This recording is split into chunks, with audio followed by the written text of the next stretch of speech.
Welcome back. I'm Kim Marinoff with A to B Franchise Consulting. And last time we covered a list of questions that would be helpful and useful for you when you're speaking with franchisors. And I've also developed a list of questions for when you're talking to existing franchisees and vetting out that franchise, which is actually a really critical step in the process. I've got questions that maybe you wouldn't have thought to ask that I think can be really insightful and helpful to you in making a decision. And first is to understand the background of the existing franchisee. What were they doing before, and did they need that kind of experience to leverage into this, or is it okay that you have no experience entering into this franchise because maybe the training program is that good? The other thing to understand is, why did they choose this one? In franchising, it's unusual that there's not some other type of franchise that is doing the same thing. So why did they make this choice and choose this one? Because they've obviously vetted it out too, or hopefully did, and you can learn from that.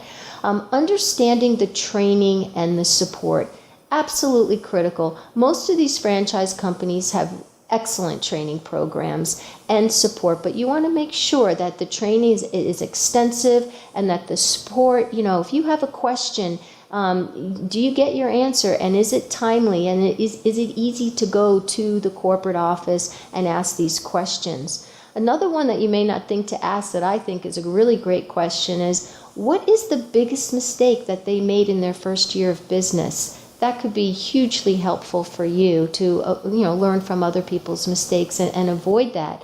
And then the other thing is, ask them, if you were to fail at this, what would cause you to fail?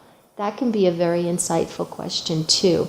Also, how do you market your business? Are the marketing materials effective? What are they costing you, and what kind of return are you getting from them?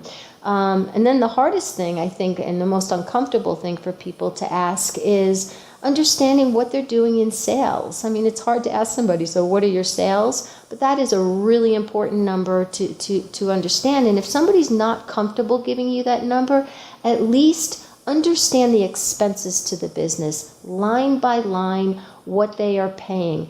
And to also, if it's a physical brick and mortar location, to understand the size of the facility, because that's going to affect the expenses, and you want to be able to compare apples to apples. So if you understand the expenses and you understand the sales, then you can understand your net profit, which is what you actually put in your pocket at the end of the day.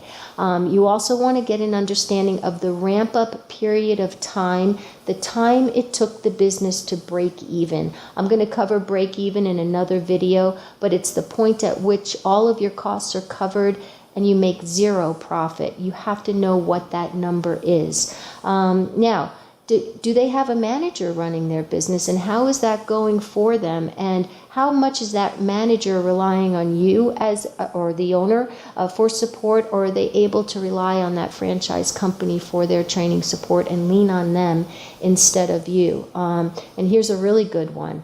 Would you do this all over again? Would you make that same decision again, and why not? So again, a comprehensive list. This is just the tip of the iceberg on my website at kimmarinoff.com, and I hope you're finding this helpful. Thank you.